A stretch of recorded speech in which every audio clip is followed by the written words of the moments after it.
If you don't believe you can do something, you won't. If you want to keep the peace and be a men pleaser, you will. You just go along to get along. You become all things to all people. And next thing you know, you start compromising who you are or who you're supposed to be, and you never really come into the realization of who he has called you to be. I refuse to let people put that on me, because they will. Everybody around you will try to put that on you. They'll demonize you. They'll speak against you. They'll call you a false teacher. They'll call you a false prophet. They'll tell you that you're misleading, that you're lying, that you don't understand like they understand. And you know, you've been under that cloud. You know where they're coming from. And then they frustrate you and you find yourself arguing with them. It's why you're arguing with people who don't know what they're talking about. You're trying to convince them. They are already convinced. They're trying to unconvince you. And every time you say and show them, well, then they want to jump over in another area. Like, stay in context. You can't twist that over here and push that over there to try to make your point. That's what the preachers did. And now you done bought it hook, line, and sinker. Who you following?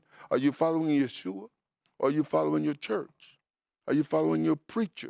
It's not that I don't care about your situation. It's that I don't get involved in your situation if you don't invite me.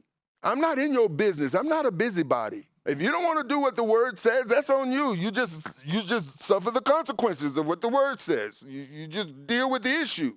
If you want hardship and you don't want to see the hand and the power and the blessings and the prosperity and all that, nobody can make you see that. And you have to be convinced within yourself.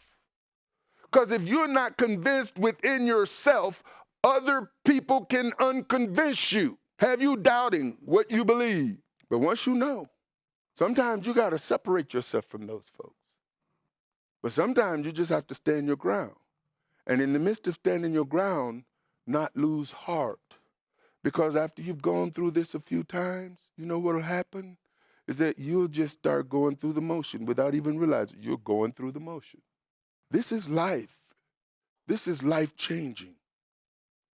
And I'm going to tell you something. I'd rather have the Almighty on my side than the world against me.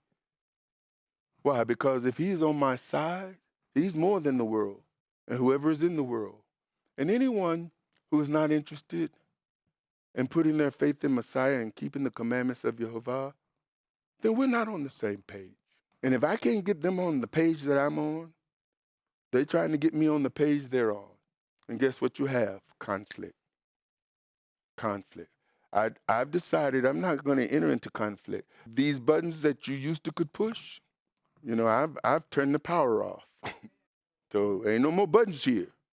And if by some strange revelation you seem to find one that I overlooked, thank you. Click.